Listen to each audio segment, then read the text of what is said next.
விழுப்புரம் ரயில் நிலையத்தில் நகை காணாமல் போனது என பொய்யான புகார் அளித்து இன்சூரன்ஸ் மூலம் பணம் பெற்றுக்கொள்ள முயன்ற தம்பதியரை ரயில்வே போலீசார் கைது செய்துள்ளனர். சென்னை சைதாப்பேட்டை பகுதியைச் சேர்ந்த மகாலிங்கம் மற்றும் அவரது மனைவி ருக்மணி ஆகியோர் கடந்த அக்டோபர் 30ஆம் தேதி சென்னையில் உள்ள பிரபல நகைக்கடையில் 28 லட்சம் மதிப்பில் 200 கிராம் தங்க நகை வாங்கியுள்ளனர். அதன் பிறகு அவர்கள் மன்னார்குடிக்கு சென்று ஒரு தனியார் ஹோட்டலில் தங்கி இருந்துள்ளனர். அதனைத் தொடர்ந்து இன்று அதிகாலை மன்னார்குடியில் இருந்து விழுப்புரம் நோக்கி வந்த மண்ணை அதிவிரைவு ரயிலில் மகாலிங்கம் தம்பதியினர் மற்றும் 2 குழந்தைகளும் பயணம் செய்துள்ளனர். விழுப்புரம் ரயில் நிலையம் வந்ததும் தங்களது பையில் வைத்திருந்த 23 லட்சம் மதிப்புள்ள 200 கிராம் தங்க நகை காணாமல் போனதாக ரயில்வே போலீசில் புகார் அளித்தனர். இதில் சந்தேகம் கொண்ட காவல்துறையினர் விசாரணை மேற்கொண்டபோது அவர்களின் பையில் 30,87,000 ரொக்க பணம் மற்றும் 140 கிராம் தங்க நகை இருப்பது கண்டுபிடிக்கப்பட்டது. மேலும் விசாரணையில் மன்னார்குடியில் பாதி நகையை உருக்கி பணமாக்கியதும் அந்த நகைக்காக இன்சூரன்ஸ் செய்திருந்ததும் தெரியவந்தது. இன்சூரன்ஸ் கிளைம் பெறுவதற்காகவே இப்படி போலி புகார் அளித்ததாக மகாலிங்கம் ஒப்புக்கொண்டுள்ளார். மேலும் இதுபோன்ற மோசடியில் சில மாதங்களுக்கு முன்பு விஜயவாடா ரயில் நிலையத்திலும் ஈடுபட்டிருந்தது விசாரணையில் வெளிவந்துள்ளது. இதையடுத்து விழுப்புரம் ரயில்வே போலீசார் மகாலிங்கம் மற்றும் ருக்மணியை கைது செய்து 30,87,000 ரொக்க பணம் மற்றும் 140 கிராம் தங்க நகைகளை பறிமுதல் செய்துள்ளனர்.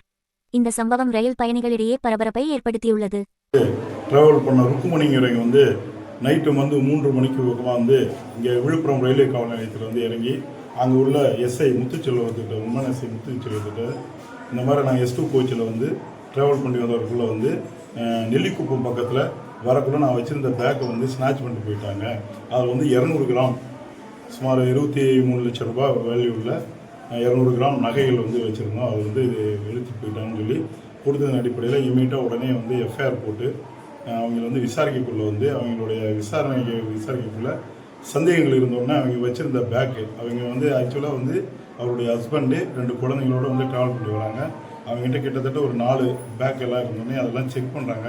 செக் பண்ணக்குள்ள அது வந்து கேஷ் வந்து 30,80,800 ரூபா கேஷும் அது போக வந்து 140 கிராம் நகைகளும் அங்கே இருந்தோடனே இதை பற்றி அவங்ககிட்ட விசாரிக்கக்குள்ள அவங்களுக்கு முன்னுக்கு முன்னா சொன்னதுனால இமீடியட்டாக உடனே வந்து இன்ஸ்பெக்டர்கிட்ட தகவல் சொல்லி அவங்க விசாரிக்கக்குள்ள பார்த்தாக்க இவங்க வந்து 30ஆம் தேதி வந்து சென்னையில் வந்து ஜாய் அலுகாஸில் வந்து போய் 200 கிராம் நகைகள் வந்து 27 லட்சம் ரூபாய்க்கு வந்து வாங்கிட்டு அப்படியே நேராக அங்கேருந்து ட்ராவல் பண்ணி வந்து திருவாரூரில் வந்து VKN லாட்ஜில் வந்து தங்கி அங்கே ஒரு 4 நாள் இருந்து அந்த நகைகளை வந்து கொஞ்சம் நகைகளை எடுத்துகிட்டு மீதி 140 கிராம் நகைகள் வந்து உருக்கி அங்கே இருக்கிற பக்கத்தில் ஒரு சேட்டு கடையில் போய் அவங்களோட ரிலேட்டிவ் வச்சு 18 லட்சம் ரூபாய்க்கு வந்து விற்றுட்டு அந்த பணம் ப்ளஸ் இன்னும் கொஞ்சம் பணத்தையும் வச்சுக்கிட்டு இவங்க வந்து நேராக வந்து இங்கே வந்து நகைகள் வந்து காணாமல் போச்சுன்னு சொல்லி கொடுத்துட்டு என்ன இது காரணம்னாக்கா ஜாய் அலுகாஸில் வந்து இன்சூரன்ஸ் கொடுக்குறாங்க.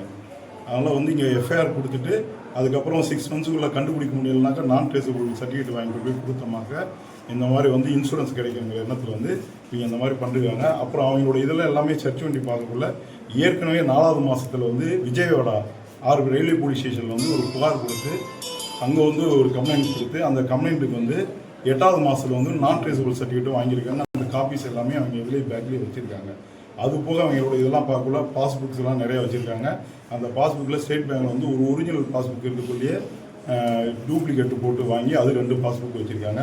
செக் புக்கு அதேமாரி வந்து ஒரிஜினல் செக் புக்கை வச்சுக்கிட்டு அது மிஸ் ஆகிடுச்சுன்னு சொல்லி இந்த மாதிரி பண்ணிட்டுருக்காங்க. இவர் வந்து ஆக்சுவலாக வந்து அந்த ஒரு மகாலிங்கங்கிறவர் வந்து ஏற்கனவே டெல்லியில் வந்து டைட்டான் கம்பெனியில் வேலை பார்த்து VRS கொடுத்தாரு. அதனால் வந்து அவங்க அதேமாதிரி வந்து 29ஆம் தேதி வந்து ஃப்ளைட்டில் வந்து டெல்லிக்கு போயிட்டு 30ஆம் தேதி வந்திருக்காங்க. அது எல்லாமே செக்அப் பண்ணிட்டு 3ஆம் தேதி டெல்லிக்கு போய் ஃப்ளைட் டிக்கெட் இருக்குது. 2 பேரும் ஹஸ்பண்ட் ஒய்ஃப் 2 பேரும் போயிருக்காங்க.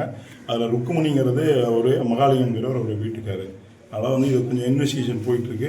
இந்த மாதிரி தான் வந்து இனிமேல் புகார் கொடுத்தாக இந்த மாதிரி வந்து இவங்க ருட்டீனாக இப்படி பண்ணிட்டு இருக்க மாதிரி தெரியுது.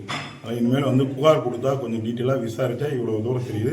இது வந்து இந்த மாதிரி வந்து ரயில்வே வந்து நல்லா அதை வந்து பயன்படுத்திக்கிறாங்க. ஏன்னா எப்போ ட்ரெயினில் போனாக்கா உடனே காணாமல் போச்சுனாக்கா உடனே எஃப்ஐஆர் போட்டு எல்லாம் அது பண்ணிடுவாங்கிற ஒரு காரணத்தில் தான் இப்படி வந்து கொடுக்குற மாதிரி தெரியுது. அதனால் இனி வரும் காலங்களில் வந்து இந்த மாதிரியான புகாரெல்லாம் இருக்குள்ள எல்லாமே கொஞ்சம் சிந்திச்சு போட சொல்லி எல்லாத்துக்கும் இன்ஸ்பெக்டர்ஸ் எல்லாத்துக்கும் நாங்கள் அறிவுரை கொடுத்துருக்கோம். எங்களுடைய எஸ்பியினுடைய உத்தரவின் பேரில் வந்து இது இமீடியட்டாக வந்து எல்லாம் பண்ணி எல்லாமே டீமாக ஒர்க் பண்ணி எல்லாமே பக்காவாக இது வந்து கண்டுபிடிச்சிருக்கோம். இப்போ அவங்க 2 பேரையும் வந்து ரிமாண்டுக்கு அனுப்ப போகிறோம். 2 பேர்த்தையும் இல்லை இனிமேல் தான் விசாரிச்சு இப்போ தான் ஃபர்ஸ்ட் டைம் மாட்டிருக்காங்க. அதான் இவங்க வந்து இது விஜயவாடாவில் ஏற்கனவே வந்து கொடுத்து அதுக்கு நான் ட்ரேசபிள் சர்டிஃபிகேட் வாங்கியிருக்காங்க. அது இவங்களோட பர்பஸ் என்னன்னாக்கா 30ஆம் தேதி வாங்கிட்டு அடுத்த 31 இங்கே வந்துடுறாங்க. எதில் அது தெரியல. இன்னும் அந்த கிரைம் நம்பர் மட்டும் அந்த நான் ட்ரேசபிள் சர்டிஃபிகேட் தான் இருக்குது. இப்போ இனிமேல் வந்து இவங்களுக்கு நாங்கள் இந்த கன்ஃபெஷன் வச்சு அவங்க ரிப்போர்ட் போட்டு அவங்களும் இவங்க மேலே நடவடிக்கை எடுப்பாங்க. இந்த அமௌண்ட் இல்லை சார், அவால மணியா இல்லை? இது நகை விற்றது, விற்ற பணம். Okay okay sir. Okay, thank you.